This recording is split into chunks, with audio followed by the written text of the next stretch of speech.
Sean and Joe, another episode ready to go. They're gonna talk about the good and the trash and anything in between. Cherishing make-believe, get ready for Halloween. It's the horror show. I know you missed those guys. Tune in and find out what's on their list tonight. They butcher and dissect, take apart and mutilate. Listen to your two favorite brainiacs communicate. It's the horror show. Hello, everybody, and welcome to the Horror Show. A show that dissects, mutilates, dismembers, and butchers all of your favorite and not so favorite horror movies and other horror-related events. I'm Sean. I'm Joe. Hello, Joe. What's going on, man? Nothing, man. How's everything? I guess Thanksgiving had already passed the last episode, right? Or had it? Dude, I have no clue. Yeah, usually I post a picture, to correspond with our episode each week, and I didn't do it last week because that movie was so fucking boring. I just completely blocked it out of my mind. I know that doesn't answer your question at all, but yeah, I think so. Okay. Yeah, grave misdemeanors. Which, you know what? I had I guess it's not a joke, but I had a thought written down. Why was it even called grave misdemeanors? And then let's say. If you're gonna, it was also called nightlife. Why was it called that? Why? Where did either of those names fucking come from? Great questions.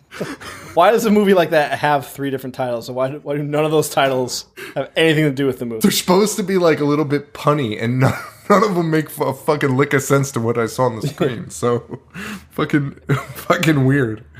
Oh boy! This one is a name that everyone is familiar with. Black Christmas.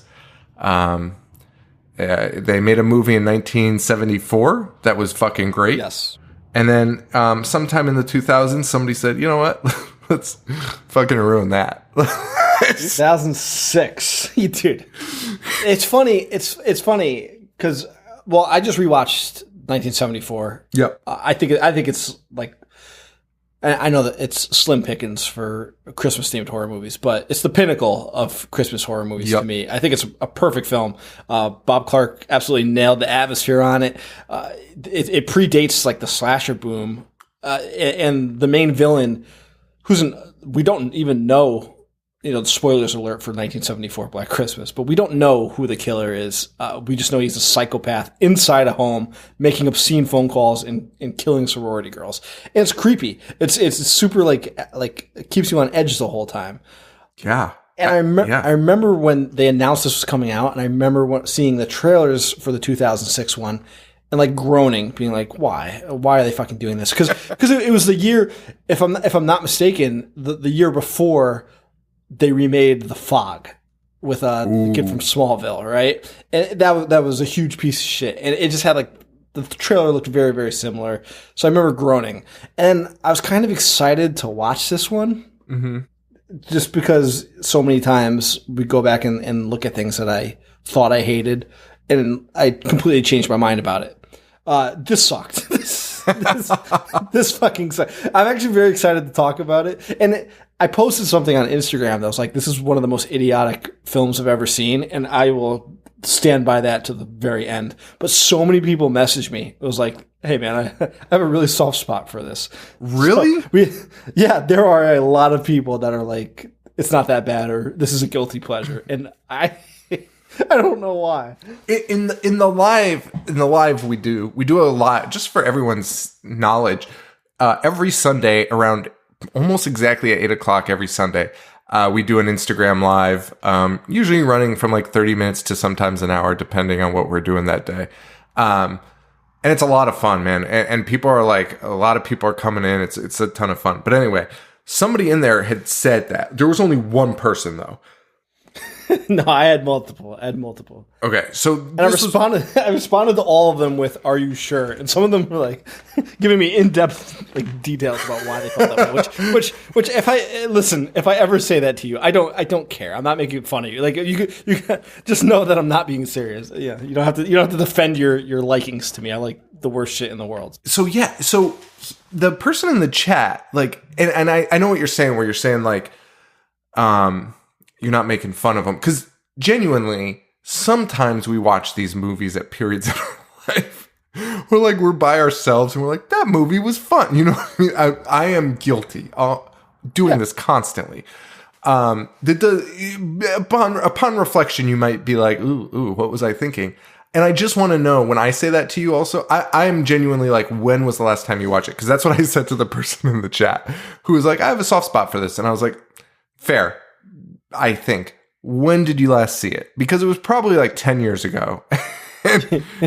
and well, I guess it can't be 10 years ago, right? Or when was this made? 2006? Yeah, 14 years. Oh my God, Jesus Christ. So you know, I don't know. I understand having a soft spot for weird shit, but this is, no, I could see it. You know what? Because I'm going to be honest. I used to go to the movies a lot by myself, like in high school and like when in my 20s. And you have a different, like, just appreciation. You're just like, it was fun. Like, and I could see if I was by myself, some of these scenes being like, okay, like the eye gouging scene and shit. Well, okay. So there is pluses to this movie, like the gore, like outrageous. For that time, and for like, I don't know how to describe the cast, like a bubblegum cast. It's like, yes. Actual stars, actual big name stars. The actresses were huge at that time.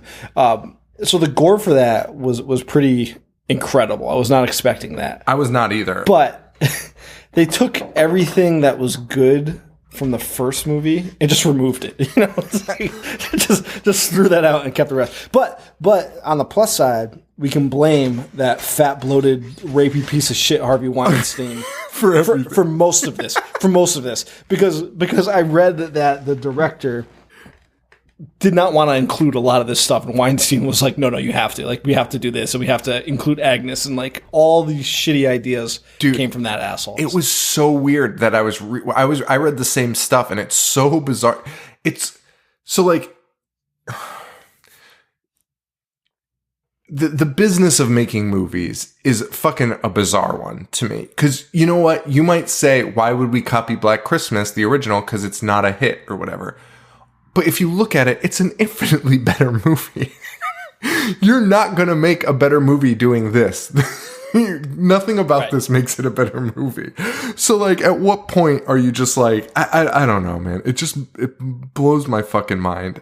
And did you watch the trailer for this or no? No, but I did read, like, Weinstein wanted scenes shot that aren't even in the movie. Joe. The scenes, like 50% of the trailer is, this fucking phone is just like blown up. The 50% of the scenes in this fucking trailer are not in the movie. It is so fucking funny. Like, they made a different movie for the trailer. And a movie that I would genuinely go see, honestly, too. Dude, because I read that they shot Michelle Trachtenberg saying "Merry Christmas, motherfuckers" and pointing a shotgun at the kid.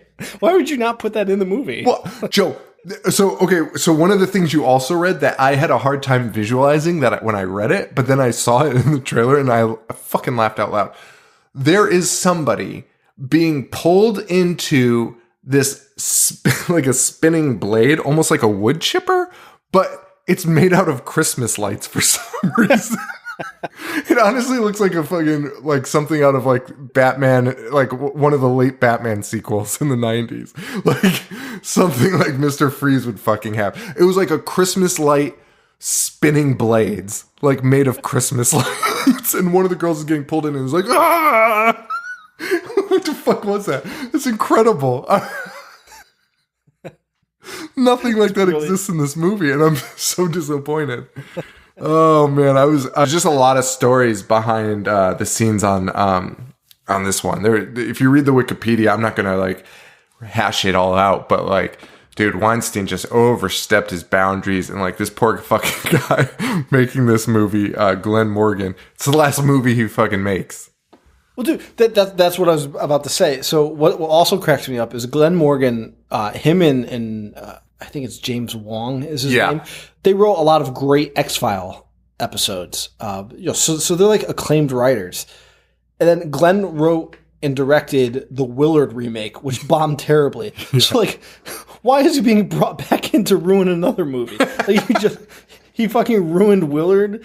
Like, you know, which you can't really say ruined Willard because, you know, who the fuck has seen the first Willard? But it didn't do well. So why are you like, well, he couldn't do anything with that. Let's have him do this one. I don't understand Hollywood sometimes. It makes no sense. The shit that they do is just mind-boggling. Oh boy. So you watched the original in preparation. I did, and I just wanted to include because I know that we might audible. We originally said that we're going to do the 2019 one next week, so we might audible. Sean was saying it on the live that people were saying we might not even be able to do it. There's not enough content. But I did want to highlight that I looked it up on Letterboxd. This movie, the 2006 one, and the first review was said After watching the 2019 version, I appreciate this one so much more, which is fucking alarming. It really is because it's fucking crazy. And I watched the trailer for the 2019 one. I was skeptical, and then in the IG live tonight, like people were just like not even. Usually, when we pick a movie, they'll be like, "Oh my god, yes," you know what I mean? And everyone was like, "Ugh." I think people are genuinely unexcited to hear us discuss it. The ones that have seen it are just like, oh god, like I don't even want to rehash it. But somebody did suggest doing a Hanukkah movie starring Sid Haig, which yeah, like I really mean, piques my interest. It's gonna be it's gonna be awful. Somebody else. Somebody said, and I would be interested in doing this just to keep the Netflix. Is what is it called? All Through the House or. Oh, Better Watch Out? Better Watch Out, which is a Netflix movie. It's 2016. It's a recent one, right? But it is It was so fun. I loved it. And maybe we do that. Let's consider that for our Audible. And maybe we'll try and do Black Christmas for a bonus next week. Okay. If we even want to discuss it, I'll watch it tonight or tomorrow, and I'll let you know. But let's plan on doing Better Watch Out. That's probably going to be a bit more fun. Okay.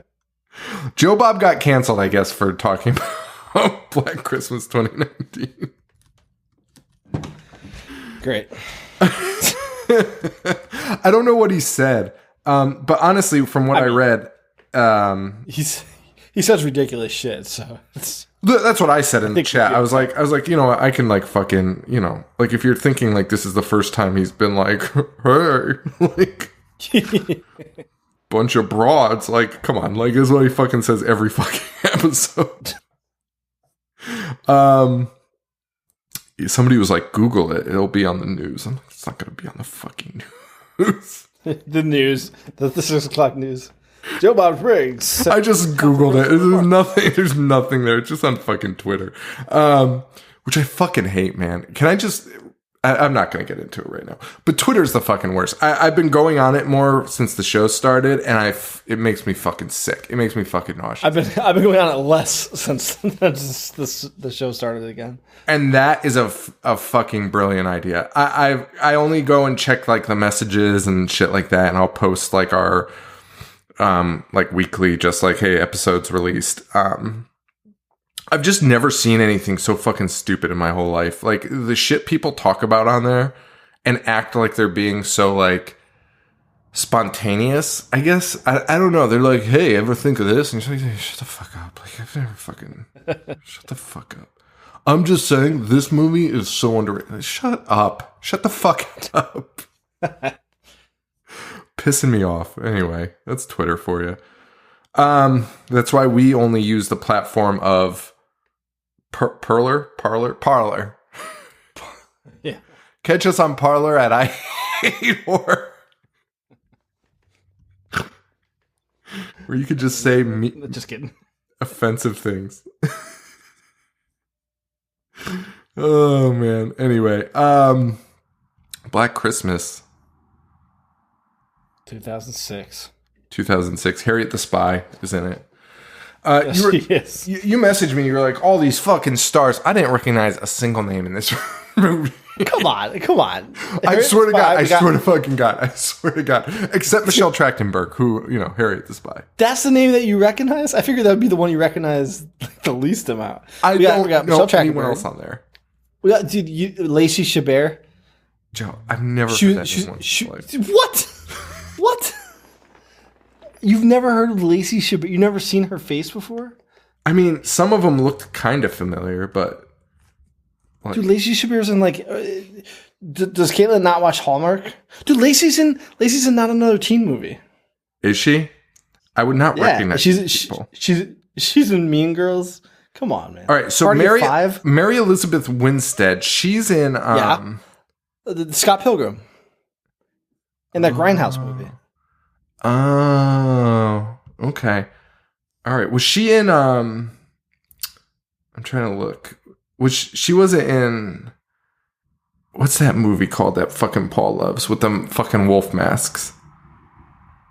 Oh, You're Next? Yeah. Is that her? I don't remember if she's in that. I can look it up. I'm looking it up right now. I don't think it is. This is great for the listeners. No, she's not in it. She's not in it. Scott Pilgrim. She's in 10 Cloverfield Lane. Okay, Birds of Prey. What was she in Birds of Prey? Do you ever see Birds of Prey? The Harley Quinn movie? Oh, she was the Huntress. That's right. All right, so she's all right. She's all right. Listen, Lacey Chabert is in every Hallmark movie ever now. And there's David Cassidy's daughter, Katie Cassidy. She's in the Green Arrow TV show. She's the Black Canary. Okay. There's the boyfriend that, which by the way, I know we haven't even started talking about the movie yet. There's like 50,000 different storylines. I'm so excited to talk about that part of it. but the boyfriend, I don't even need to say what the storyline is because he's the only boyfriend in it. But he's Kate Hudson's brother. Oh, really? Yeah. And the sorority mom is the curly haired girl from the original Black Christmas. Okay, so that's what I was going to ask. I was going to ask if they even tried to do that because, you know, you always got to do something like that. Okay, so I'm happy with that. I'm glad that she I was too. I like that. Okay, so I mean, I should have looked it up because I just sat there being like, they should have done that. And then even in my own head, I was like, I don't know that they didn't. Like, seeing as though I know nobody in this movie, like, there's a real possibility that like multiple people from the original are in this, but I don't know. Okay, all right. Well, yeah, let's start this. Okay, wait. So, did we talk about the original yet, or no? I have no clue. Okay. Dude, the best part about drinking on the shows these days is like, I don't know what we repeat. And when we do the bonus episodes now, we talk about shit and then like relating to the show. And then the show starts and I'm like, I don't know what we've done. Agreed. So, okay. So we both watched the original to prep for this. Little history on the original. I only saw it a few years ago when we saw it at, CT Cult Classics. First time I'd ever seen it in my life. I fucking loved it. It was a treat, and no one in the theater fucking was like, thank fucking God. No one in the theater was like, like laughing at bullshit. It was fucking great. It was atmospheric. It was fucking awesome. Atmospheric is a good way to describe that. Like it has such a tone. Bob Clark, he also did A Christmas Story, which I don't love, but you know that's a Christmas staple for many. So he's got those Christmas movies down pat. He fucking does, even if you're trying to make it evil. So I watched that a few years ago. Then I watched this today or yesterday, and then I was like, you know what? I'm going to watch the original again after the fact. Oh wow. That made you must have loved it then. Oh my God, it was incredible. It's insane though. It's insane because you're remaking something, so you have a fucking template made, like a blueprint. This is how you make it. This is how it was made. Actually, like it's not. This is how you make it. Like we made it, and it was great. This is it. Yeah, this is it. Yeah. This is the fucking movie. You just have to reshoot, I guess, and add cell phones. And they didn't. And there's elements to that original that I had like really forgotten about already. That the involvement of the police in it was hugely important, in my opinion, to making it feel realistic. Dude, in the original, the cops are like, the girls are like, hey man, we're receiving fucked up calls. And the cops are like, we're fucking on it. No one fucks with the women in our town. In this fucking movie, I don't even think they call the police at any point. They're like, oh no, just leave it. We'll just take the calls. I think they wait till like the very like last possible minute, and then the cops are like, "Yeah, there's a snowstorm. Can't get out there." They wait till the last possible minute, and then they don't call the police. They call campus security. That's right. You're on a fucking campus. Yeah, dude. And like the first one, and honestly, it hits home to many people because the first girl that gets murdered, she's missing, and the father shows up to like take her out, and he's waiting. Honestly, it's heartbreaking. Like he's waiting, and like he's trying to find her. He's like, why would she not show up? And they go looking for her, and then they end up like forming search parties, and they find somebody else that's murdered. Like it's a legitimate crime scene. Like dude, it's a fucking bad place to be right now. And this one, yes, the first girl goes missing, and then her just fucking idiotic sister shows up. I don't. It doesn't appear like I don't. Does the sister even say they're close? Because it doesn't appear that way at all. No. And like, I don't care that she's looking for her. Whereas in the first one, like, I know the girl is murdered, and I'm still like, God, I hope it works out for this guy. Like, this guy is such a nice dad, you know? dude. Not only do they, I don't think they even are close because there's constant jokes. I mean, I can't tell any of them apart, but there's constant jokes. And they're not constant. There is a series of jokes where they're like, oh, dude, one of the jokes is like, your sister, I don't even know what she fucking says, but they're basically like, you're not close with your sister at all. And like, she's like, oh yeah, you're telling me type of, oh, Dick Cheney's a better sister to you than your own sister, which doesn't even make a fucking sense. I don't even know what that means. It's fucking so stupid. Also, I love that they're all in a house where Billy's murders took place, you know? Yeah. So we'll go into more detail as we break it down like we normally do. But I said this on the chat. In the first one, there is no Billy and there is no Agnes. Just the fucking freak on the phone just keeps saying those names over and over again. Right. And you know, talking about people's cunts, and like it's fucking disturbing. It's like, honestly, it's yeah. If I got that phone call, it would startle me. Whereas the phone calls in this one would just honestly piss me off. It was just fucking noise whatsoever. It was just fucking noise. In this one, they made Billy and Agnes real people. Oh my god! And the sorority house, is the house that Billy grew up in. Yes. And murdered in. Yes. Which we see these unfold throughout the movie via flashbacks. Well, I've never seen more flashbacks in a movie ever. And they happen so simultaneous, especially in the beginning. It goes from flashback to present to flashback, and it's like, what the fuck is happening? But anyway, I digress. The sorority house is where these murders took place. Like, that's not the most abnormal thing in the world, right? Mm-hmm. But like, usually it's like, 50 years ago, it was like fucking 3 years ago. One of the people in the movies is like, yeah, I watched it happen, like, from across the street. It's like, Joe, what? So there's so much contradictory information in this, and I mean, I know we should just get into the movie, but like, it's really hard. There is so much contradictory information. The guy that's like, yeah, I grew up on this fucking street. I fucking saw it happen. Then throughout the rest of the movie, they're like, oh my god, we're the only house on this street. Like, what the fuck? Because remember, the lady looks out the back door and she's like, the only other house on this street has power. That's weird.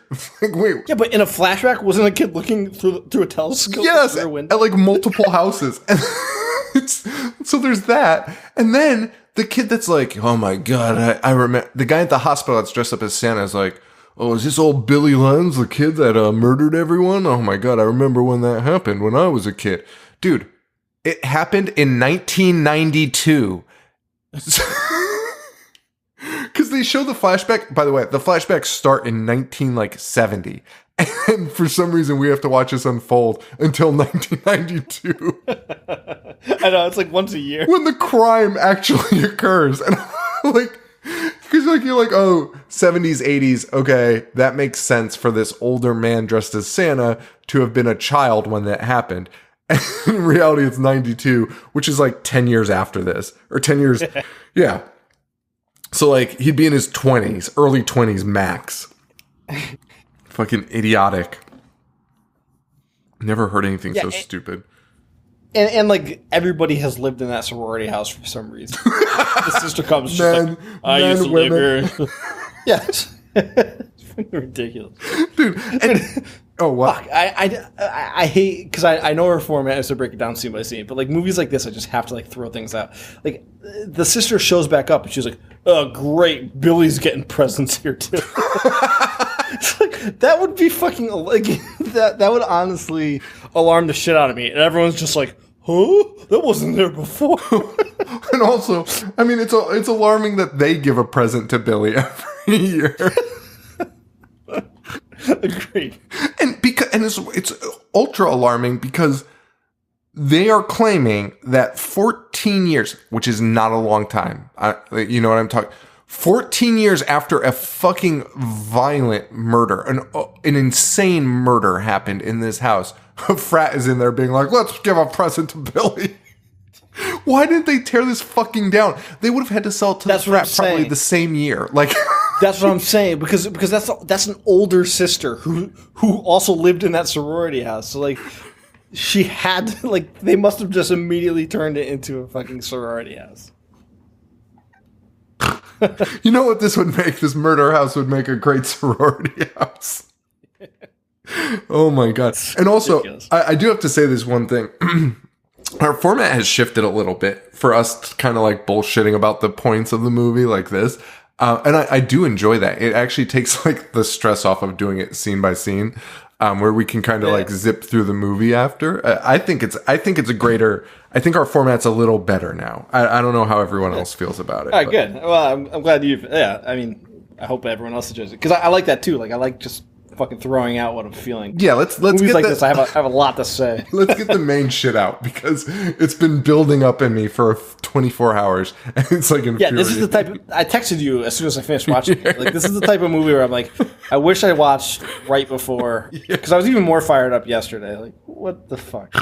Old Billy Lenz. And you know, the original, like, it's just set this like amazing atmosphere of this guy in the house, which is fucking terrifying because he's watching them as they pick up the phone. You know what I mean? Like, and the other crazy part about it that I feel like totally killed the new one, in ways, was what was super creepy about the old one. That guy was in the house the entire time. The police are in the fucking house at the same time. You know what I mean? So like, it gives you that feeling of security, but like the whole time, like that fucking guy is up in the fucking attic watching it, and you're like, fuck, like. And it has that the red herring of the boyfriend that they build up, and the boyfriend gets killed at the end, and so you think it's solved, and like it's not. And again, they could have, like, I do like in this new one, because they adapted with the times. They had it on cell phones. When they get that call, it came from the dead girl's cell phone. Like that's a good way to adapt to the times. And then they did nothing with it. Like, when they did that, I was like, oh, that's pretty cool, you know? He would be calling, like, it's honestly, new age Billy has it fucking made, whereas first Billy, I don't even know how he's making the calls from the home. Like, now he just has to call from somebody he murdered's cell phone and be like, who keeps calling from this? But I like that, and they did absolutely nothing with it. And also, if this movie was about just Billy, it would have made a whole lot more sense. I completely agree. Bring Agnes in. But again, that's fucking fat-ass Harvey's idea. That's so stupid. Fucking you know what this movie needs? Another random villain. Like, another name mentioned in the first one. And you know what? Like this is why those Spider-Man movies ended up with like 36 villains per movie, I guess, because these executives were like, just add them. Like, just fucking figure out a way to put them in. It's like, why? Why the fuck do we have to do that? Agreed. Billy's not enough. Let me ask you a question. What is, like, there's not a right or wrong answer. There's something I have in mind. I want to see if you get this. Mm-hmm. What is the creepiest scene or shot in that first movie, the original? I don't know. I don't need to put. I don't want to put you on the spot. No. I mean, there's a few things that that made me really unsettled. And honestly, one of the weirder ones was the cat licking the fucking bag like licking the fucking yeah. plastic bag. It fucking bothered me. But honestly, the phone calls are alarming. They are an unhinged individual calling these women, and the women react properly in that movie and are like, what the fuck is this? We have to call the police. And they do. Whereas in the new movie, they're like, what a pervert. Should we call the cops? No, let's not. Let's not do it. But to be fair, also, those calls were so idiotic, I probably wouldn't have either. I wouldn't have called the cops on those ones. Whereas the first one, I'd be like, hey. I'd move out of the fucking house. I would call a real estate agent that day and be like, get me the fuck out of here. Like, I'm fucking gone. And the first one, the first time you're introduced to that caller, he's moaning and saying Billy and Agnes, and he's talking about cunts, like being super vulgar. And then at the end, he goes, "I'm going to kill you," and he says it in such a way where it's like chilling. Yeah. And they say the same line in this one, and I would just be like, "Go fuck yourself!" Goofy as fuck. I'm gonna kill you. I'm gonna kill you. But the reason I was asking you what you found the creepiest is because I've always been creeped out by this, and I feel like others would agree. And there's a point to this rambling. When in the first one of the girls is going upstairs and she sees the killer's eye through the crack of the door. You know, she sees her friend murdered and the killer's eyes through the crack of the door. Well, whoever made this film, I know what you're gonna must say. have been like So this. Whoever made this film was like, oh my god, that eye was super fucking scary. You know, it would be even scarier if we just make it entirely about eyes. And it's like 100 shots zoomed in the eyeballs, and the characters just rip out eyes the entire time. Dude, they make including a fucking fake eyes, including fake eyes, and they decorate a Christmas tree with them. Fucking ridiculous. Fucking ridiculous. I'll save my other eye comment for later, but the bathroom scene with the CGI eye on the floor is my on the floor, dude. one of the most insane things I've ever seen. That's what I'm saying. Like, I've never seen anything where it's like, oh my god, this guy just wants to pay homage to that one scene, and he's doing it so terrible. just putting eyes everywhere. Dude, that doesn't even make sense. Like, you can't be under the floor looking like that. Dude, it'd be like somebody making a possession movie and just making everybody's head like turn around like Reagan's the entire time, but like characters that aren't possessed. You know? Really, And like that turning was super scary. I got to do it every time. like turning the stuffed animals' heads around too, as their like Yeah. as their like sign, their signal. Fucking ridiculous. All right. Well, 2006 opens much differently than the first one. First one, very relatable. The second one, not so much. We open with our ladies in the frat house. One of them writing a card for Lee, who we don't find out who she is until much later, and nor do we care. Do you know who Lee is? I'll just throw that out there. I honestly don't. Okay, so that's great, because neither did I until I kind of put it all together at the end. She's the older sister. Okay. That girl. I did not. I will say I did not pick up on any of their names. Like I would just refer to them as Harriet the Spy. And you know, I really try to make an effort, especially because like I don't ever want to be accused of like especially like females like not giving a fuck about their character names or anything like that. We've done a lot of movies where it's hard to keep track of character names. I don't know who any of these people are in this fucking movie. I mean, that's the thing. Like, I don't think you need to apologize for it because it doesn't matter. It doesn't matter. Like, we have a backstory about the killer and his sister, but not about any of the people who are supposed to be killing. That's a great point. That's a fucking great point. But, fun fact, we will get like 16 individual stories that kind of like taper off throughout the movie. Well, and you know what else I hate about it? Like from the very opening, like the first one is just like a very gritty, dark feel. Like it's just like a brooding feel, right? Yeah. This one is the most polished thing ever. Like, you know, it's just not gonna. Absolutely. From the get-go. Absolutely. So this girl's name ends up being and I only know this because for the rest of the movie they say her name, but no one else's. This is Claire. This is Claire. And the rest of the movie is like, you're Claire's sister. You're Claire's sister. Which is why we don't know Lee as her name.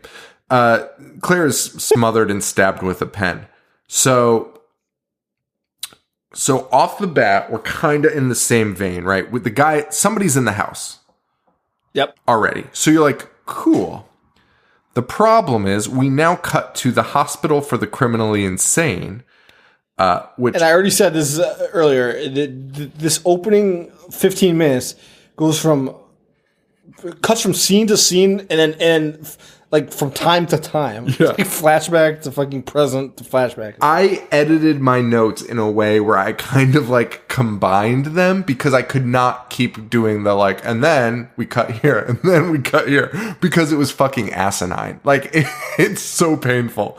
So I kind of like lumped them all together in certain areas of where they were taking place because I'm not going to do that. So we go to the hospital for the criminally insane. We know that because A, it says it, and B, everyone is laughing like the Joker in there, like the way we thought of like hospitals for the criminally insane in like the 1920s, where everyone's just like. I'm glad you said that. This is the most outdated, like honestly, fucking offensive. Everyone's just laughing. And like we'll peep in the door. Scary. Some guys like telling the story about the three wives. Like this shit. Oh, yo.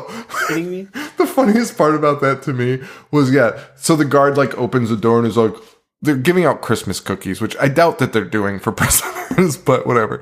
They're giving out Christmas cookies and milk, and he opens the door and the guy's like, oh, and then the wise men came to Bethlehem, which like. It's Christmas. That's not that crazy. And the fucking guard is like, oh, Jesus fucking Christ. Like, takes the fucking cookies away.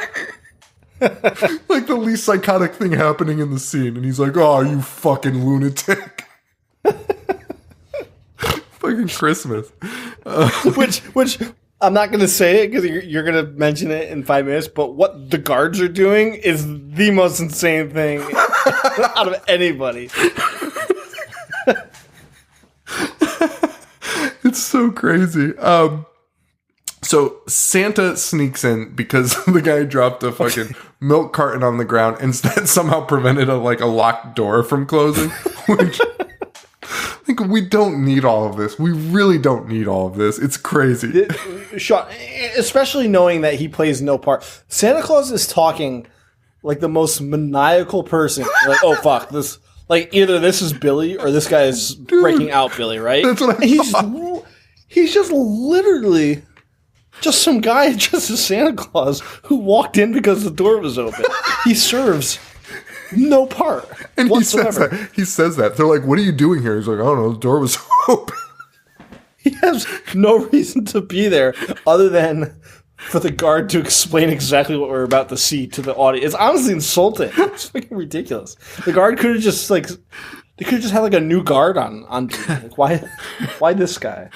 Oh man. And the guards explain that Billy tries to escape every Christmas, so you'd assume security would be tighter and they probably would not be handing out cookies, and they probably would not be giving Billy a special meal for Christmas.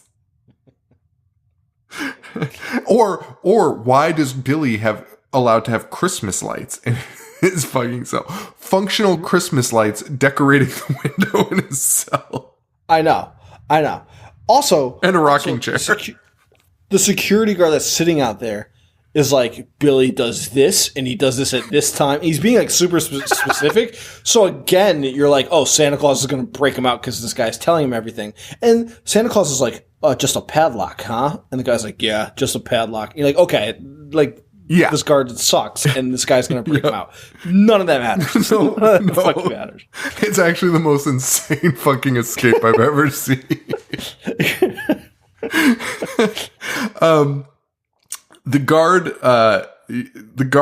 Billy, he eats his meal. He leaves a little present for the guard, who looks in and he sees Billy sitting there. So he's just like, hey, Billy, piece of shit. And then just like takes the present, opens it, and it says, I'll be home for Christmas. Okay. That's enough. Lockdown, right? Like, this guy tries to escape every year. Not going to happen today, right? No. Throw him in the hole, you know? Dude, why wouldn't you? You absolutely would. And honestly, this goes for Michael Myers, too. Halloween's coming around, put him in a week early. You know what I mean? Like, if these idiots are only going to try to escape on one holiday a year, fucking lock them up. Like, fucking kidding me? Oh my god. But anyway. Wait, they already brought him the cookies, right? They brought him the cookies, and Billy got a full fucking, like, turkey meal.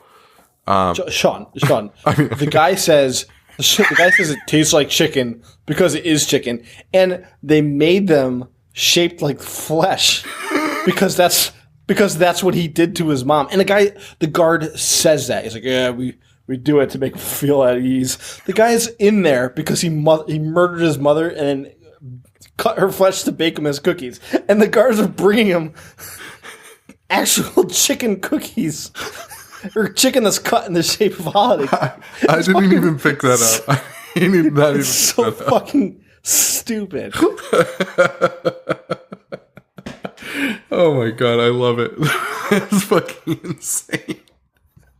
Oh man. And then Billy, we see Billy suckling on his candy cane. So you assume that's going to be the weapon, and it is. But the guard... He's not even whittling it with like a knife or something to make it sharp. He's sucking on it to make it sharp. And you know, the shit that they did in this to be like, remember, it's Christmas, is so unnecessary. The movie's called Black Christmas. We fucking know, you know? Like, oh, I had to kill him with a candy cane. No, stop. Just stop. And I also want to make sure that we harp on this too while we go forward, is the weird, callbacks to the original movie that they did. Like, I want to call them like homages or whatever. Just like weird and unnecessary, especially for what you did to the original. How dirty you did the original. Just cut all that shit out, dude. The unicorn head, I didn't even realize it was in the original until I rewatched it, and I was like, why would you even do that? Like, that's honestly almost offensive. I'd honestly be upset if I were Bob Clark. I'd be like, you're a fucking asshole. Like, you're a real idiot. I think I read that him and the director were buddies. So oh, really? I think so. That's. Well, he died the year after, so who knows? Died of a broken heart. Oh my god! I think he died in a car accident. Oh, Jesus Christ! Okay. R.I.P. Typical horror show obituary. Like, no, what do you call when you have to like give a speech at a funeral? Eulogy. Yeah. A typical horror show eulogy. So anyway, so this guard, he gets this note, I'll be home for Christmas. And he's like, hey, wait a minute. And he looks in, and now Billy's gone, and also has like removed a giant portion of the fucking wall, which... And you think he escaped it, right? Okay, do you think that's probably impossible? Well, yeah, but also, you know, making a knife out of a candy cane by sucking on it is also impossible. So. Well, equally ridiculous. No matter which way you slice this, the guard's like, well, I better go in and put my nose up to it. So, like, not call for help, not report somebody's missing from their cell, based visually, but just like go up to the hole and be like, Billy. And then Billy hops out from behind the bed and stabs him with the fucking candy cane. And that's the end of the guard. And we assume Billy escapes, which is also weird because, as we saw, that whole area is locked down. Because, like, Santa, there was a milk carton in it. Like, if the milk carton fell out and Santa didn't walk in and probably, you know, remove said milk carton, it would be one thing. But he got out and... whatever. It doesn't matter. Why am I trying to break this down like they fucking gave a shit about anything? They really fucking didn't. Anyway, Billy's on the fucking loose. That's all we know. And even that, like, honestly, that much Billy was, to me, too much Billy, right? Just there. I was like, I don't need all of this. Like, I really don't need all of this. The less, the better. Like, it's taken, like, the mystery out of the killer in ways. Exactly. And in the original, and I hate to keep comparing to the original, but the original had a lot of suspense and a lot of surprises, which you don't necessarily need. This movie took so much effort to do this, but they went out of their way to basically remove any surprise from it. Because you hit the nail on the head. It is so over-explained. It's fucking mind-boggling. Like, even so, we know somebody's been killed, so you know it's not Billy, or you know it's not just Billy. Right. Because somebody died. Right. And I was like, oh, maybe that's a flashback, because we have no idea at this point. It's just fucking madness. It just seems spliced together. So you really have no idea what the fuck is happening right now. So I was like, oh, maybe they're jumping backwards to show Billy escape. I don't know. Like, if you're trying to make it surprising like the first one, maybe you're fucking with the time frame. I don't know. But they weren't. They weren't. It's very linear. And that was just somebody else entirely. So what does it fucking matter if Billy leaves? I don't know. Boy. I can't wait to talk about the Billy Agnes relationship. Okay, well, let's move on, because we will glide through this because it's fucking insane. We meet the sorority girls. We meet a guy. His name is something. What? Kyle. Of course it's Kyle. Of course it's Kyle. Kate Hudson. Oliver Hudson is his name. Yeah. Kyle, he's making out with a girl, but we also see this strained relationship with what appears to be another girl in the house, but it's really hard to tell them apart, so you're not entirely sure what the fuck is happening. And this includes that girl who is Megan, I believe. It doesn't matter. She'll be dead very soon. The ones that you find out their name are dead like instantly. And they're doing a Secret Santa, and Megan is just like wicked stressed out. And I thought it was about Secret Santa, which I get. I hate Secret Santa, but it's because she's watching this porn video. And it's with Kyle. Kyle's the one doing the porning in it, and another lady. But I honestly didn't know if it was her or the other girl, and I could not. I didn't know, and I honestly wasn't sure if I was supposed to care or not. Megan seemed pretty bent out of shape about it, but a little upset. Yeah. But like, I wasn't sure if it was like, oh my god, why am I on the internet, or like, oh my god, he's fucking another woman. It turns out it doesn't matter. But wait, it was Megan watching the video? Yeah. I thought it was Katie Cassidy watching the video. Who is that? The one that doesn't die next. Yeah. I'm looking up their name. Katie Megan's Cassidy is Kelly. No, I think no, because Kelly's the one that finds it later. Kelly finds the video when the power goes out. For some reason, the power goes out and the computer's like, here's a porn video. What a terrible computer.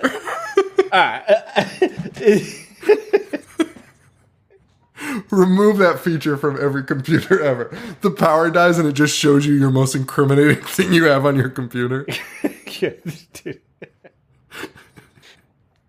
And I do think you're right. I do think you're right. Because Megan's the one that's in the video and she's watching it and crying, being like, oh God, if there's only a way I could hit delete on this computer and get rid of this video.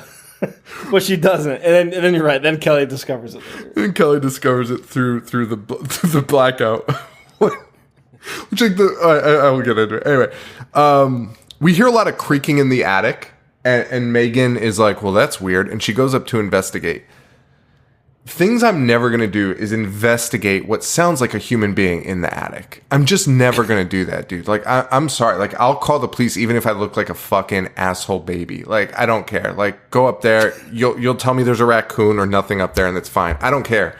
I'm not going up in the attic when I hear fucking a music box playing music and like footsteps. Are you fucking kidding me? Oh, I'm with you. God. I'm with you. Oh wait, hang on. I gotta get my fucking computer charger real quick. Hang on. God, that dude, I'm like perspirating. Coming up from plugging that in and seeing the recorder just off is like one of the most terrifying things that's ever happened to me. And like we both know the fear of like you look down and you're like, oh my god, like, what have I fucking done? It's the worst feeling in the world. Especially when it's an episode you're vibing on like this. Oh, dude, absolutely. Like this is maybe the only time where it actually is working out. It worked out and nothing is missing. Everything is fine. Anyway, we're back after some technical difficulties. Do you remember that time we did an episode on X-Files and like Gone. I mean, like, obviously I'm biased, but we fucking crushed it. Like we were firing on all cylinders. Yeah. It was like a long ass episode. As soon as it ends, and we got nothing. Oh, it's so demoralizing, dude. It's just like you fucking put in all that work. It's just fucking gone. It's fucking sad. Anyway, so she investigates the attic, right? This Megan gal. She sees a dead girl in the rocker. Who's the other girl? Claire. We're getting these names. We're doing all right. Megan. Why did my note is so weird here? Megan is brave enough to enter the attack. What the fuck is?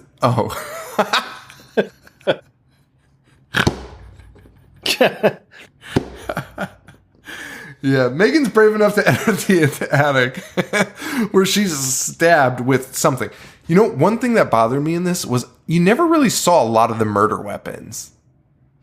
Did you notice that? It was always just like pounding onto like hearing the noises more than anything, and then seeing the blood splatter off, like a little bit off. You never see the actual murder part. It was so weird, and you never knew what they were stabbing them with.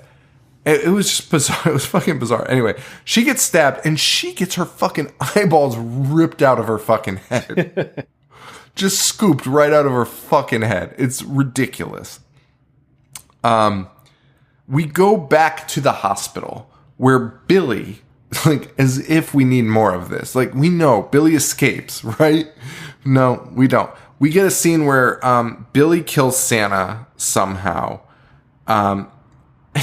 And by the way he kills him just drops 10 gallons of blood on the floor. Like, 10 gallons of blood just fall out of this fucking guy somehow. We don't see it, but Billy escapes by then stealing his outfit, which presumably is not covered in blood somehow. And he gets out. And that's it. Billy's on the loose. Not that it matters, because there's somebody else killing people. And quite honestly, Billy hasn't really done all that much yet. Michelle Trachtenberg, though, does educate us here, and she says Billy is not a serial killer because serial killers murder for sexual thrill. Billy Lenz was a spree killer. That's not true, right? I was just gonna say that's not the definition of a serial killer. And she says it with such fucking conviction that I even questioned myself. I was like, wait, it's not true, is it? Also, Billy's not a spree killer. Billy's victims were very specific and targeted. He did not appear to want to kill anyone else. There's actually no reason to assume he was a serial killer. He killed people that were abusing him. I mean, he tried to kill his sister. But honestly, given the backstory that they're giving us, it's not that outlandish. Why is he doing this now? Why does he want to kill everyone in the fucking house? Why does he want to go back there? Why would he? Whatever. I mean, yeah, by giving him the backstory, you complicate and muddy this like to a point that is incomprehensible. Because quite honestly, what Billy did, I mean, I guess, kill him. No, you never want to kill anyone. But what Billy did is almost justified. They locked him in the fucking attic. Yeah, the Harry Potter treatment. And they, which is fucking alarming. Like, in Harry Potter, we're all like, oh, that's so funny. The boy who lived. It's not. They locked him under a fucking stairwell. Are you fucking kidding me?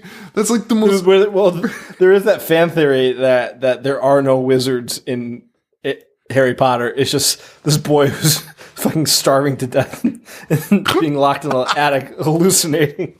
Joe, that's 100% the truth. Just making up this fantasy. Like, unbelievable. No, that makes sense. And, it makes sense for fucking Billy to want to kill his entire fucking family when his mom is downstairs being like, yeah, don't listen to that weird kid up there. There's nothing up there. And the daughter being like, are you sure? Billy's dad, for all intents and purposes, is like completely normal because we see Billy get born and the mom's like, fuck you, and like crushes a glass Christmas tree ornament all into the crib that Billy's sleeping in. And the dad is just like, hey, what's your problem? And then it fast forwards like 7 years and Billy's like, oh, I can't wait to write a letter to Santa. And the mom is sitting there and she looks fucking terrible. Like she looks like a complete psychopath. And she's like, why are you doing that? He fucking hates your guts. And the dad and it shows the dad and he's like the most normal, well-kept person. And he's just like, hey man, don't listen to that. It's like, what are you doing? Like, fucking take some action. It was so fucking weird. It was really weird. And you'd assume that guy would just fucking leave this woman. That's what I'm saying. Like, why wouldn't you just take your kid and leave? Like she needs to get serious help. Just letting her sit there and doing that. The best part is, so we're actually on that scene right now. Cause we hang out at the sorority for like 5 minutes before they're like, oh, remember when? And then we got to like 1970, which is so fucking stupid. And they were like, Billy had a rare disease as a baby. Dude, it was fucking jaundice. Oh my God. Dude, it was jaundice. And also, they've never seen anybody with jaundice. They made this kid fucking neon yellow. Like the yellow bastard. Thing I've ever seen. Like the yellow bastard from Sin City. I've never seen anything like it. Fucking so stupid. The lighting is honestly unbelievable that they thought that was acceptable. And also, we see him grow up. Like, if we literally watch him grow up before our eyes. He's never yellow again, other than that one scene. Dude, and like, I'm pretty sure like 50% of babies like have jaundice when they're born. Maybe that's a high number, but a lot of them have jaundice, and they take care of it. It's gone, which clearly also happened to Billy. Dude, I remember for both my kids, like the first thing they check and like, if they have it, it's no big deal. We'll like put them under like the incubator light for a while and like check on their levels. Dude, you're 100% right. That is like the first thing they checked for with James too. They were like, yeah, we always check for jaundice. Like they look at the skin and they're like, oh yeah, he might have a little bit, but they don't. You know what I mean? And it's like, and this kid is glowing yellow. Dude, he would not be released from the hospital. Radioactive kid. Fucking yellow bastard. And the mom's like, you fine piece of shit. Walks up, grabs an ornament, smashes it, and just pours it on the fucking kid. I don't condone violence against women of any kind, but I would have fucking decked her if I was dude, at that point. That's what I'm saying. The dad seems totally like his head is on his shoulders. Like, why would you not just take the kid and leave at that point? Like, something's clearly wrong. She fucking poured broken glass on a baby. That's honestly the most malicious thing I've ever seen in a fucking horror movie. It's fucking madness. Oh, man. Yeah, and then like you said, it fast forwards a little bit. We get another flashback. It's like 75, 78. The dad buys his kid a model spaceship after the mom's like, the fucking Russians killed Santa. Yeah, shot him down. Yeah. But what's also weird about this scene is the dad's like, go to your room. There's a present. Which is fine. That's funny. But the kid goes to his room, runs into a closet, and then pulls a present out of like this weird hole in the wall. What the fuck? So fucking weird. Well, while that's happening, we hear Billy's mom and the dad getting into a heated argument, and the mom fucking murders him with a bag and a hammer. These people love bags. Again, you don't see like the murder actually happen. You just see like the whacking of the bag. Yeah. You hear Billy's dad go like, no, not the hammer. Like, if you have to do that, shut down the production of the movie. Like, if you think that that's okay to do. Oh, God, not the hammer. Don't hit me with the hammer in the head. Like, what the fuck? Oh my god. I would be like, hey man, maybe we cut out one of the eyeball scooping scenes and like show some of the rest of these fucking kills because this is gonna like really kill the fucking flow of this movie. But whatever. Billy then watches the mom and dad. No, the mom and some guy who now has appeared out of nowhere. Her lover. It's very fucking like that lady. That lady's out and about living their best life. Are you kidding me? The lady's fucking the most unhinged lady. Yeah, pulling in some strange. No one's coming home with this lady. Yeah, and Billy catches them, which they freak out about. But nothing really happens. They just chase Billy up into the attic and I guess like lock him up there. Right. Is that the end of the story? You would hope that would be the end, but it's not. But we go back to the sorority anyway. And this is when we start getting the calls. Yes. They sound like they're from another fucking dimension. They sound like they sound insane. And now, so in the original, you got these calls that were, do we know that the killer was Billy in the first one?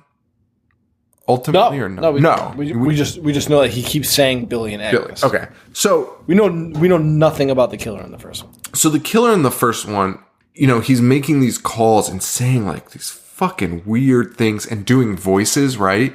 And doing like pig voices. Yeah. Oh my god, it's so creepy. It's so fucking creepy.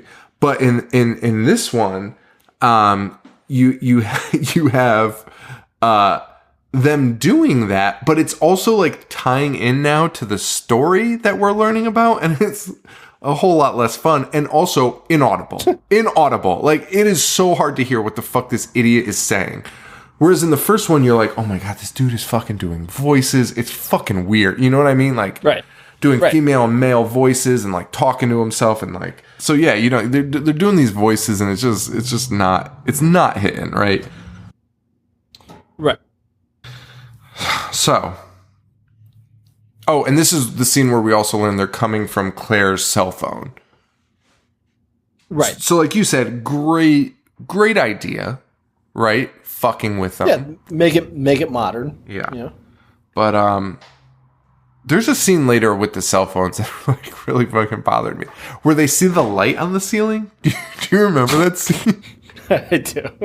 I don't understand what that meant at all. Like, I really don't understand what that was supposed to be or reveal. Why we could see a light through a wall. But anyway, we meet a dorky girl, Eve, who gives a girl another fucking shitty red herring, akin to the Santa Claus. I mean, akin in the point that it's completely useless. Like, why wouldn't Eve be Agnes? You know what I mean? Like, why do you need her to be a red herring? She shows up and she's just a fucking creep, and she disappears like immediately after. Yeah, it's unacceptable. It's really unacceptable because we're still kind of in the beginning of the movie at this point, and you're just like you're just kind of like, okay. You know what I'm saying? Like, okay, like, let's add this girl. All right, maybe we'll get some, like, mysteriousness to it. Eve never fucking shows up. The unicorn doesn't matter. I mean, the unicorn is used later, but, like, for no purpose other than, like, remember this from the first movie. Remember me? Remember me? Like, it's fucking terrible. It's fucking awful. And this leads... Also, who is Eve? Who is Eve? Oh. Why is she there? Doesn't matter. Doesn't fucking matter. I thought for sure it was going to be like Agnes. Dude, for the, that's what I'm saying. For the majority of it, you're like, oh, because, well, no, I guess not for the majority of it. Well, later on. So in the next few scenes, when we find out Agnes's story, which is coming up, because guess what? The flashbacks aren't even fucking halfway done yet. We meet a character, Agnes, who turns out is alive. She's not dead. And so now, in my head, I'm thinking, oh, Eve's Agnes, or one of these other girls is Agnes, right? One of these other girls, it's like, I have no family. Why would that? People complain all the time about movies being too predictable. To just show them this, I would fucking kill for that to be predictable. Like, just make one of them Agnes, and it would honestly make way more sense to what's happening. Dude, and you know, it's kind of the Rob Zombie Michael Myers-esque. Like, you could go that route, right? Billy's coming home to get fucking Agnes, you know? And Agnes doesn't know she's Billy's fucking... Because Agnes doesn't know who the fuck Billy is. Dude, 1,000% yes. It could have just been the Michael Myers story retold. Right. Exactly. Because she was like, hey, Mom, does that sound like a man in the attic? And the mom's like, shut up. Don't worry about that. She has no idea she has a brother locked in the attic. So she gets her eyes gouged out by. But like, does she know that that's her brother? She just thinks there's a fucking lunatic in the house. True. You know, very true. I mean, I guess maybe through like, you know, the court and shit, she finds out it's her brother. But regardless, stories and stuff. You know, there's no connection there. She's not like, my brother. I'm with you. They could have 100% Laurie Strode that, but I guess why would she be in the sorority house? The house that she got her eye guy got it out. And... Okay, fair enough. They cut it out. Cut it. Whatever. I'll return back to the house where I was fucking eye gouged out. Let's party. Let's party. I mean, it makes more sense than anything else that happens in this movie, so I'll take it. And now we go flashback. We're going to 1982, which they show on the screen every single time. The mom is fucking some guy on the stairs. You know, the most comfortable spot to fuck somebody. That doesn't work out. He passes out. So she goes up into the attic and fucks her son, Billy. Somebody, she continually resents the entire movie. It was like, you also, fucking it's her idiot. Son. Yeah. I mean, yeah, besides the fact that it's her son, just fucking hates this guy more than anything. At this moment, Tina, pale face, stone face, just like slow motion turned her head to me and just went, I hate this movie. It's so stupid. And so the mother gives birth to Agnes, who she likes obviously more than Billy. Well, I shouldn't say obviously, because she just fucked Billy. So you think maybe there'd be a connection there, but like, she's like, you fucking, and like, after Agnes is born, like, slowly looks at the attic and is like, ugh, you asshole. What? Dude, the best part of this movie is somebody says to Agnes, like, your brother returned, and she's like, no, it's my daddy. 40-year-old woman. It's my daddy. Also, Agnes is the least deformed inbred offspring of all time. Oh my god. The only reason she's deformed is because her fucking dad brother gouged her eye out. Are you kidding me? Oh my god, it's crazy. At this point, when is Billy going to kill the entire family? Because the guy that played Santa was like, when I was a kid, and this is 1982. So, yep. This is roughly around the time we were born, right? So you would assume it was probably around now he would kill his family, but he doesn't. It's 10 years after this. It's so bizarre. Anyway, we go back to the fucking sorority house one more time, where they just immediately kick us back to a flashback. Because Kyle's in the house. And everyone's like, Kyle, you piece of shit. And Kyle's like, listen, this place is the fucking worst. For whatever reason. Like, he's like, don't blame me, blame the house. It's like, wait, what? And cut to a forced. I really felt like we were flashback against our will in this movie, like, constantly. Like, please just tell the fucking story, Kyle. Like, Kyle, don't do this. And he's like, oh yeah, remember back in 1992? And we're like, no, fuck. So we're like forced into these flashbacks. Where Billy gets a telescope for Christmas. From his mom, which seems like a pretty nice thing to do for somebody you're keeping locked up. Yeah. Christmas with Billy finally turns deadly though, because he gets loose. He pokes out Agnes's eyes along with her fucking doll's eyes, and he eats it. Yeah, that's weird. That's really fucking weird. Stabs the stepdad in the something. I don't even know. I wrote YEE. I don't know. Oh, I. Iron Attic. Really tripping you up there tonight. The stabs the stepdad in the eye with, again, something that I could not make out. And I rewound it because I was like, it would be, it's always cool to see like what you're going to kill with, right? Like the kills are always fun. Like, you look at Jason and you're like, it was always interesting what he would use as a tool, right? To kill somebody. So it's always, I feel like that's part of horror, like what the tool is to kill. And they were always, you could not make out a single thing Billy used. Whatever. Then he strangles his mom with Christmas lights, bashes her to death with a rolling pin. But that's not the end. That's not the end.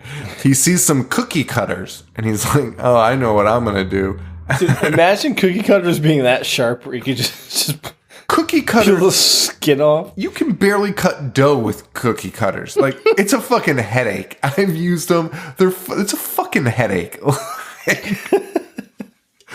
There's always like some dough that somehow manages to stay connected. You're just like making a fucking mess. You gotta like fucking mash it down on it. He's cutting her flesh with ease. And somehow like removing them perfectly. And he bakes some skin cookies. Yeah. That's a thing. And the cops show up for some reason, which is good. I'm glad they showed up for one of the many crimes in this movie. Also, I just want to remind everybody that the guards in the beginning, like we already talked about, were making him cookies to resemble the flesh cookies that he made out of this mother. Right. And they're like, yeah, it calms him down. The guy seems pretty fucking calm to begin with. And also, who gives a fuck? Like, who gives a shit whether he's happy or every not? Every Christmas, they bring Charles Manson something to remind him of the Tate murders to calm his nerves. Oh, God, yeah. Are you fucking kidding me? Make sure he's happy. The cops show up. They assess the situation pretty quick. Little girl in the corner, she's hurt. Like, okay. Cool. So we know she's coming back. Like, what the fuck? Like, leave some mystery to this. Like, you know what I mean? Like, yeah. You're allowed to lie to the audience. That I don't know if I should tell the filmmakers. You're allowed to be like, oh, she's dead. And then when it's revealed later she didn't die, oh my God, you know what I mean? You can do that. Right. You're allowed to fucking do that. You don't have to like be, yeah, she's alive. She'll grow up fine. Like, what the fuck? Okay, so there's the second person that we've been seeing this entire time. Oh my God. And they walk in and Billy is eating the skin cookies. And then we also find out they locked up Agnes too for reasons unknown. Reasons unfucking known. She is arrested and put in a sanitarium also. Poor fucking girl just had her eye ripped out. Survived the product murder. of inbreeding. Her whole family murdered. Product of inbreeding. And they're like, just lock her the fuck up. Can't be bothered with this shit. That's so stupid. And also, how does Agnes get out? You focused so much on Billy. Dude, what the great fuck? question. Great question. Why is Agnes free? What is happening? Also, how would they be communicating with each other this whole time? Joe, They're both locked up and like away from each other. They don't even know each other. She never knew he like you already said. She never knew he was his brother. So why are they coming together now and like tag teaming the sorority house? He also tried to murder her. So I'm not now they're thinking, best friends. I'm not thinking he's gonna show up and be like, oh yeah, never mind. Sorry, I tried to murder you. Like, he's gonna just try and kill you again. Right. Oh my God. So that was the 90s, and now we're in 2006. So it's only 14 years after that. So the remaining events in this movie are just 14 short years later. And everyone is so surprised. I actually wrote something, like, I haven't this whole entire time since we come back, I've written like even less notes than I usually do, which was not many at all. And I wrote something down here that was like, after we're done with the flashbacks, we get 2 like important scenes with the sororities. Yep. And then for a movie that was so fast paced, cramming 60 different storylines down your throat, it suddenly becomes so boring for like the next 30 minutes. I don't even fucking understand how that's possible. Dude, switch the pace that badly. I have that same note down because somehow the main part of this movie is the least interesting thing that's going on right now. They're throwing so much shit in your face like a mile a minute. Like, you're honestly, like, it's exhausting trying to keep up. You're like, okay, where are we now? Where are we now? Where are we now? And then like, you just said it, the main part with the main characters we're supposed to care about is so fucking boring and uninteresting until the last 10 minutes. We've got stories of guys using, of a guy filming the women he sleeps with. And like, why do we even care about that right now? Why is that even a thing in this moment? And the payoff is so unnecessary. There's no redemption. There's no. There's one of the nothing. girls in the video has already been. She's already been dead for 45 minutes. We watched her die. Sure. There's no reason for it. Does Kyle even fucking die in this movie? I don't even know, because he shows up, dude. And also, it's the most piss poor attempt of making him the red herring. You know, he shows up at one scene, but we've already seen Billy, and so has everybody else in the movie. Like, they're looking at Billy, and then he shows up, and the girl's like, Claire's sister's like, "Oh my god, it could be you." It's like, no, it couldn't. And we know Agnes is on the loose. Like, even though they haven't even showed us that. And we're like, well, we know Agnes is going to be fucking part of this because she's fucking. I wasn't even thinking about the viewer. I was thinking about the characters, but that's even more alarming to try and make him the red herring, like popping back in. Like, you just gave us Billy's back, so we watched Billy's entire life from fucking birth till now. We're not like, there's no doubt in my mind that Billy's the killer. Are you kidding me? And like, and quite honestly, he makes some great points when he's questioned. He's like, "What are you talking about? Like, I just climbed through the window." You're like, oh yeah, that makes sense. Like, he actually has like great fucking what do they call it? Oh my god, I can't think of the word. Like, when you have an alibi, like his alibi's all that up. Yeah. Like, you're like, listen, man, like, I was just making some fucking pornog over here. Like, fucking take it easy. Like, everyone's like, no, all right. And like, Claire, dude, this next like 45 minutes. Because Claire's sister shows back up. And by the way, when she shows...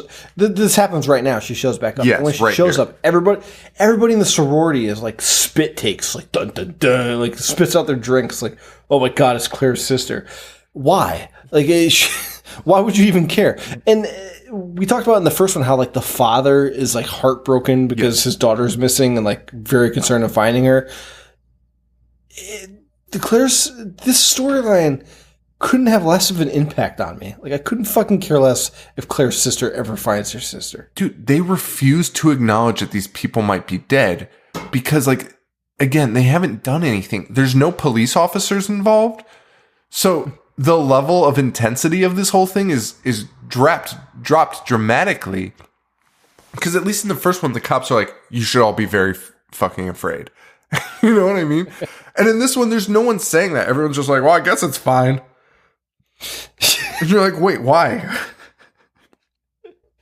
Yeah, the first one has, like, you know, the character arcs of everybody where, like, Margot Kidder's characters are drunk. Yep. And, like, people are like, well, maybe she has something to do with it. Which is great. Yeah. There's nothing here. There's nothing to go off. Also, when Claire's sister shows up, did you notice that weird scene where there's, like, a thumbtack in the wall and it's, like, wiggling? And then, like, I did not. You don't remember that scene?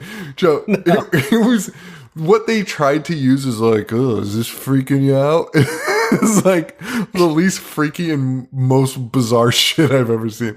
So they're in a bedroom and Claire's sister's talking to who the fuck knows. And then they leave, and then you see this thumbtack, like, jiggling. It's like holding up a poster, right? It's like jiggling, and then it falls out, and you're like, Okay, what the fuck does that? do remember. What the fuck does that mean? And then it cuts back to that thumbtack thing, and blood is coming out of it. What does that have to do with anything, and why is that happening? I've never seen anything so stupid and unnecessary in a movie in my whole fucking life. What is that doing? What, like, are we supposed to believe these two are just crawling through the walls now? I think so. Yeah, That's fucking idiotic. That's fucking idiotic. Because as we'll see later, because at the finale, yeah, exactly. they fall through one of the walls, and it's like, oh my, which is accurate. They fall through the walls, and they're like, oh god. Like, it's also like an endless pit. I've never seen a fucking bigger fall in my life. But anyway, at this scene, Claire's sister shows back up, and they talk about fucking nothing. They talk about the backstory of Billy. More. Which I was just gonna say, which we just watched unfold in real time in front of our eyes. But then Claire's sister shows back up, is like, I've been here before, blah blah. But we at least get the eyeball scene. The eyeball on the floor scene now. Dude, it's unbelievable. It's unbelievable. And also the whole Claire thing is Claire's sister thing is so funny because like, constantly she's like, yeah, I used to be here, not here anymore. It's like, yeah, because you're fucking 40. Of course you're not here anymore. What are you talking about? Why are you so upset right now?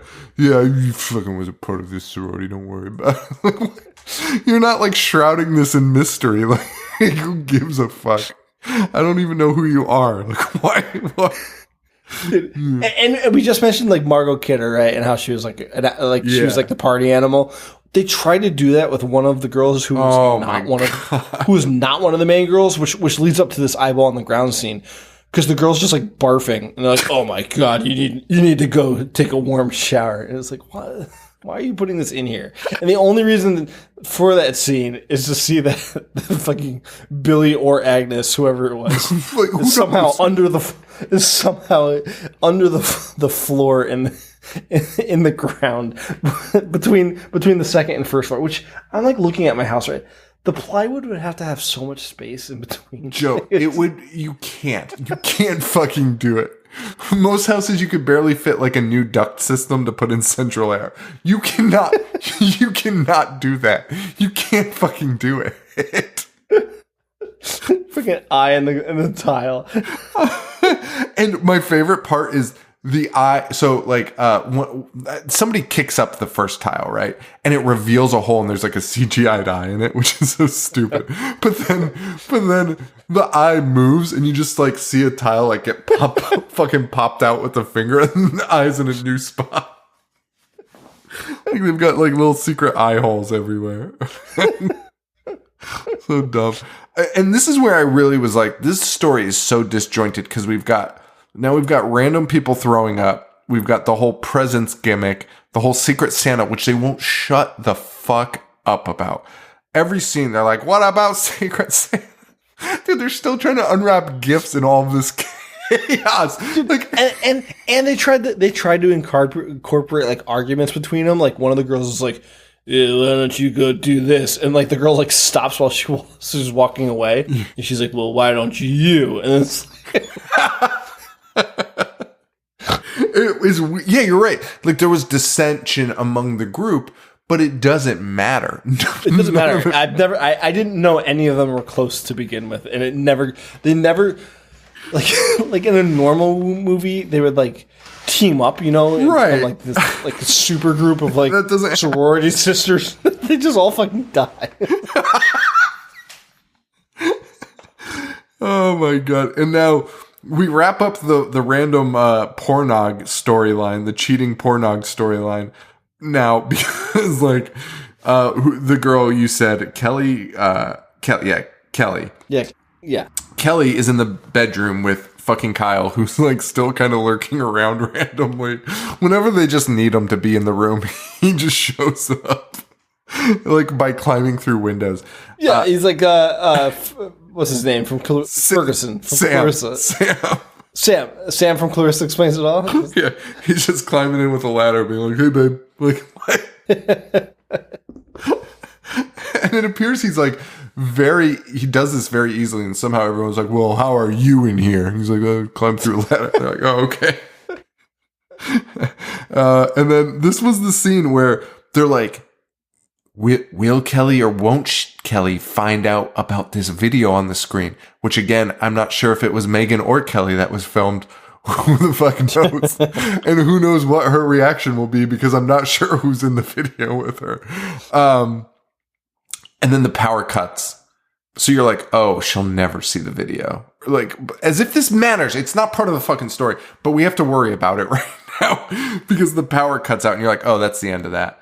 And then somehow the fucking computer turns on, wakes up from the screensaver that previously went on that you were like, oh, she's not going to see it now. The screensaver goes away, and then it says battery almost dead. And then it just proceeds to play the video.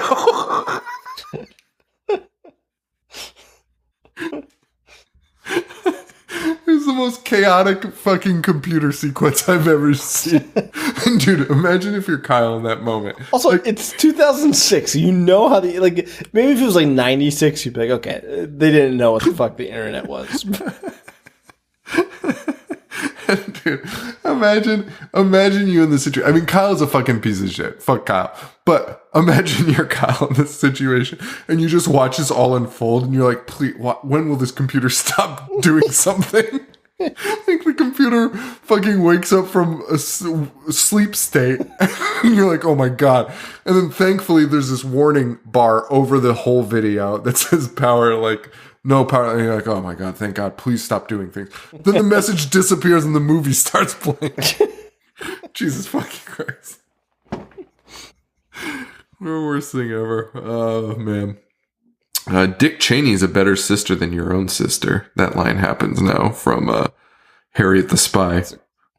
Real fucking yo mama joke. Fucking tearing her down. The fuck does that even mean? I just have a note that says, it is directed to you. It says, Joe, the eyeball on the floor is the funniest thing I've seen in my life. Oh my God. And also, you know what else is weird is I don't know why I'm saying it like this is surprising. One of the girls goes outside and like finds an eye hole in the sidewalk. That is what that is, right? Yeah, I think so.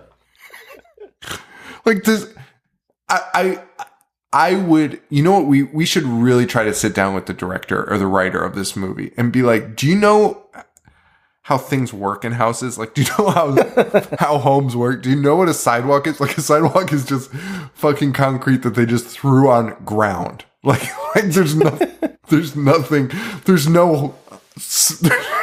like basement to a sidewalk. You can't crawl under a sidewalk to spy on people. I mean, you can, but you'd be a fucking idiot. Like, also, like, at least in the shower, you're getting like some nude shots, right? What's the point of spying on someone in the fucking sidewalk? It's insane. This girl, she's attacked. Because she like she goes into a crawl space under the house. Because what did she even see in there? Because one of the other girls, I don't even know. Anyway, one of the girls is dead in the crawl space, right? And then another girl's like, "Wait, Kayla, are you in there?" I think it's Megan who was killed in the attic where the other corpse was, and for some reason, instead of just keeping them both up there, which they do in the original, she's in the crawl space. And funny enough, she's in the crawl space now, but at the finale of the movie, they're all back up in the attic. Yeah, in the fucking decorations, doing quadruple work right now. Anyway, so that other girl, she gets pronged in the face. Lacey Chabert. Well, they get a call from Dana's cell now, and they finally panic because they go outside and they're like, something's not adding up. And they open the car door, and one of the heads of their friends is in the car, and she runs in and she's like, "He's out here." Oh man, and I honestly don't even know what happens in the next few minutes. But I know the house mom and one of the girls goes to the car where they're just found a head. Because like the other ones, I believe, want to call the police, and the other, but that's, or they call it campus security. And they're told there's a snowstorm. They're trying to get there, and the other two are just like, "Fuck it, I'm leaving." Okay, it adds up. But what doesn't add up is like, you know people are dead now, and the house mom's like, I gotta go scrub the ice off this window. Dude, I would drive blind. I would drive fucking blind. You know this maniac is back. Exactly. And they leave the house frantically. And like when they get in the car, they're like, oh my God, I can't believe this is happening. And then she's like, they make a big to-do about the ice scraper where she's like, the other girl's like, what's that? And she's like, oh, you privileged piece of shit. It's a fucking ice scraper. And we go out and watch her scrape it like real time. And then she scrapes to the front, and then she goes to the back. And for some reason, Billy's doing the Michael Myers treatment, sitting in the back of the car, right? Yeah. Just waiting for them, which they somehow just noticed. And you see the other girl, right? Her head gets splattered, like it explodes. I don't even know what happened, but Billy did something to explode her head, right? Yeah. And then the best kill in this entire movie is the fucking sorority mom, the actress from the original movie, just steps back and bumps into like the shed or whatever that knocks icicles down, which then fall on her head and fucking impale and kill her. It's not even a kill credited to Billy. Oh man, another weird part about this point, from this point on, is we most clearly see that there is now a woman killing people too. Yes. Which has not been revealed prior to this. So now we're like, all right, so it's Agnes. Let's just remove that surprise. Like, you know what I mean? Like, what do you think we're going to do when we see Agnes later? Like, right. Did they think people were going to be like, holy shit, what? We've seen Billy. We know his hair. We know what he looks like, right? It can't be Billy. It's fucking Agnes. Like, I don't understand it. Anyway, Harriet the spy gets got too. She gets her eyeballs ripped out by a girl killer. And then, but the only cool part about that was she gets fucking carried like a fucking bowling ball. Like, Agnes sticks her fucking hands in her eye sockets and is just dragging her by it, which is wild. We also learned that the drunk girl who took a shower, her eyes have been removed. It's just a lot of scenes of like shit that should have happened an hour and a half ago, but we're just seeing them now. And it's just wild. Then this is the scene that we were talking about earlier. And this is supposed to be some type of reveal where they're like, this is Kyle. Like, Kyle's doing this. And you're like, what? And then she's like, no, look. And then she like calls fucking one of the cell phones Billy has. And we see this weird fucking light in the ceiling. And I don't know what this is supposed to be, Joe. I genuinely have no idea. What light permeates a ceiling? Am I crazy? Like, what is that supposed to be? Is that what it's supposed to be? Yes. Yes. It's the most fucking insane thing I've ever seen. And they're all like, oh my God. Like, what? Like, as if this proves anything that we didn't know already, which is somebody's in the house. That's a great. My mind's being blown right now. They all already knew this. That's why the other two were escaping, and right. The other ones were waiting. Right. It's such a shitty reveal. Like, oh my God. Oh God, he's in the attic. Yeah, no fucking shit. They're fucking everywhere. Like, what the fuck? Everyone's fucking dead. So I didn't really even know who we had left, so I had to do a count. It was Claire's. Right now we've got Claire's sister. Yep. Kyle. And Kelly, the main girl. Kyle does get got. By Agnes. Yep. By Agnes, because he like pops his head in the attic and is like, hey, Agnes. And Agnes lifts him up with a fucking trash bag to the head. And he's done. The other girls get up there Why would you fucking follow that, dude? Like, I don't know. Dude, they're in the attic. Run. Just run. Who cares about the fucking car? Run through the snow. Like, dude, you'd get so far ahead of them. Anyway, they go up to try and save Kyle, but he's the one that takes the unicorn to the face. So, R.I.P. Kyle. Yes. And then this is the scene, dude. This scene gave me a fucking migraine. Everyone is just fucking screaming in this scene for different fucking reasons. Like, Claire's sister is screaming because I thought she saw Claire because I didn't know who the fuck was who. But she hasn't even seen Claire yet. She's just like, ah! She's screaming at one thing. Kelly's screaming at like a whole different fucking thing. Agnes is just like running around. It was just pure fucking chaos. It fucking insane. Oh, one of the girls like falls through the ceiling. I had no idea what the fuck was happening. Oh my god. Agnes and Kelly, they get into it. Kelly stabs out her eye, which should be a problem. Which she should only have one good eye. Right? And you'd probably be able to identify and stab out the eye. You would, but us as the viewer could not. Yeah. Completely normal, which is such a lazy attention to detail. But you would assume that she just stabbed out her other eye, right? Right. But as we know at the end of the movie, Agnes can still fucking see very well and is very, very understanding of her surroundings. And Kelly, says, your brother's not here. And that's when we get the classic, no, my daddy's here. And now Billy shows up as if this makes any sense whatsoever, or that they had some type of relationship where Billy's like, don't touch my sister. Like, you literally ripped out one of her eyeballs. We get some people falling through the fucking walls. I don't even know. A bunch of Rube Goldberg shit is going on. Like, Kelly falls through the fucking wall and like somehow like a Christmas tree's on fire now. There's shit fucking rolling around the fucking ground. Wait, can I interrupt for 1 second? Is Caitlin near you? No. Dude, I swear I just heard a laugh that wasn't from you. That's fucking honestly startled me. Yeah, fucking gave me chills. All right. Anyways. Hang on. I gotta lock this fucking door down. That's fucking Joe. What the fuck? Oh my god. It was a distinct haha, and it wasn't you. Oh my god, stop. Stop. Fucking Agnes is behind me. Oh my god. Cracking up. I honestly have goosebumps.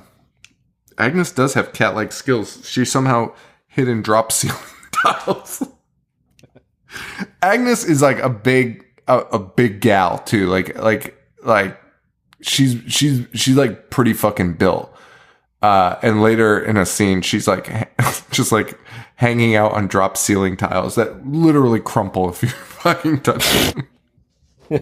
Dude, I've fucking ripped the corner off of ceiling tiles just trying to like readjust them. Anyway,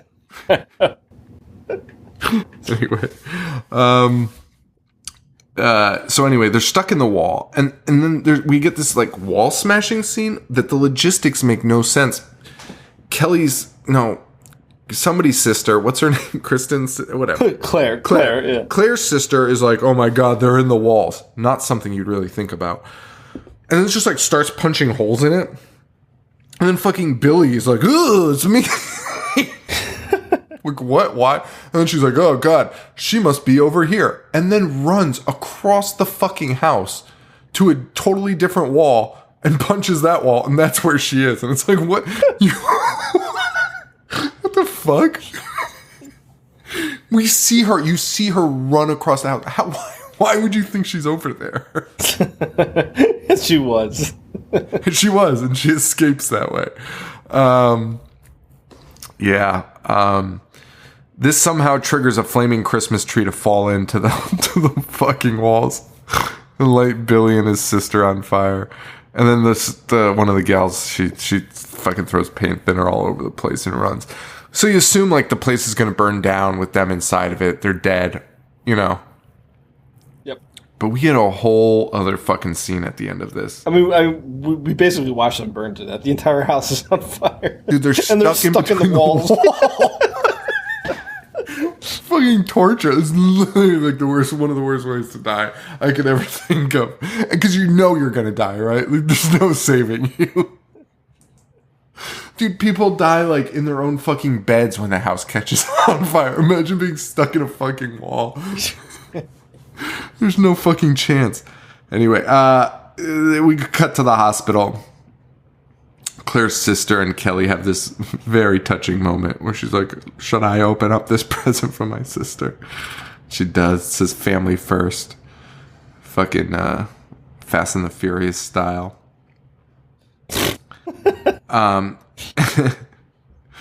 Until this doctor walks in and is like, hey, which is like, this is not the way it works. He's like, hey, no one knows what Agnes looks like, so you want to identify her? So they go in, and the bag says Agnes, and they unzip it, and Claire's sister's like, that's my Claire. Dead sister. It's fucking Claire. Fucking eyeless Claire in a fucking bag. And he's like, everyone's accounted for. Everyone's accounted for.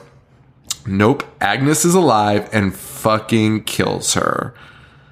Yep. When she goes back to try and check on Kelly. And Billy is Billy's like the fucking cropsies.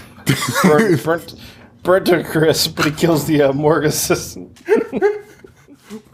Billy, they were trapped in the same wall. Agnes appears to have actually gotten healthier somehow. And Billy is fucking Deadpool. Like, unidentifiable on the bed. And Billy fucking dies. And Kelly, who we assumed is dead, is not. She's actually in a different room. But not for long, because Agnes is in the fucking drop ceiling tiles. And the fucking silliest, like, slowest entrance. Like, the fucking drop ceiling tile just slowly being pulled back. Why is she always in the walls? It's so fucking idiotic. And a hospital. She's the one, dude. She's the one who wasn't locked in like an attic. She has no reason. She has no reason to be like, you know, I don't even know the word for it. Like skilled at moving through those. She was like what, like 10 when her fucking eyeball was ripped out. There's a possibility she's never been in an attic in her life or a crawl space in her life, and suddenly she is the crawl space superhero. Like She was 10 years old and immediately thrown in a fucking psych ward. And half blind. Well, Kelly, though, uses a fucking defibrillator. Jagenberg style. The Jagenberg. This is my thought, too. Got the old Jagenberg treatment. This is what he needed it for. This is most definitely what he was going to use it for, by the way. He was not going to be saving a life. No, he was just fucking shock somebody to death. In their face. Which is what Kelly does to Agnes. And everyone's fucking dead, finally. Like, they killed off fucking Claire's sister randomly for no reason at the end. They literally murdered everybody in this movie. Everyone is fucking dead. And Kelly is walked out by her parents, and it just says "Peace on Earth" on the screen. And that is Black Christmas 2006. One of the hardest movies I ever had finding for the show. Genuinely, it was really fucking hard. I mean, I'm saying that, but people are probably going to be like, well, if you search it, you can like really easily buy it on Amazon. No, I'm not paying for this. Oh, man, that's it, dude. Oh, man. That was fun to talk about. Also, this episode might be like 2.5 hours long, but... It's very long. Well, let's wrap this up. So next week, what are we going to talk about? We're going to talk about... That is the question. It's either Black Christmas or Better Watch Out. Let's plan to go for Better Watch Out. If we decide we'll do Black Christmas, let's do it as a bonus. Okay. All right, and we'll watch it. We'll still talk about it next week, and probably give our thoughts even on the next episode. So, That's it, guys. Thank you all so much. Really appreciate the support. It's fucking crazy. During the filming of this, the recording of this, got messages from our boy Knights of the Pin on Instagram. Knights, Knight. The pins are done. They are shipping out now. And dude, unbelievable. They look fucking amazing. I'll have to share some of these pictures. And we just got the new t-shirt design, which looks fucking dope, right? You like that? Yes, I sure do. It looks fucking great. Fucking a little suicidal tendencies action on it. A little flip of the cap. Flip up of the cap. Oh, yeah. And yeah, that's it, man. So Instagram.com/IHateHorror, IHateHorror.com. Patreon.com/IHateHorror. Sign up. We are doing our next live show in the end of December. Joe and I will have to figure out a way to do that. We'll figure something out. I don't know what. I might, maybe we, you know what we could potentially do, Joe? We could potentially go to my office to do it and sit in separate office spaces, because we don't keep people there. So it is clean. The only thing that sucks about that is I've been enjoying getting a little drunk. Yeah. Well, maybe the show pays for the Ubers home. All right, we'll figure it out. I mean, why not? Fuck it. It's a live show, right? That's what we would do if we were in a city. Sure. Right? Except they'll be like, why are we picking you up from like an industrial park and driving you? Fucking treasure, fucking terrifying. I may just roll with the pool. I mean, if you want to go with the pool house, that's fine. But we said it last time. I like the black metal aesthetic of it. all right, fine. You hear the fucking barn owls. It's gonna be pitch dark. I don't even know if I'll be able to get internet. Nobody will see me. you need to be lit by torch only. Like, dude, a fucking candelabra. 3 candelabras behind you. Oh my god, I need to do this.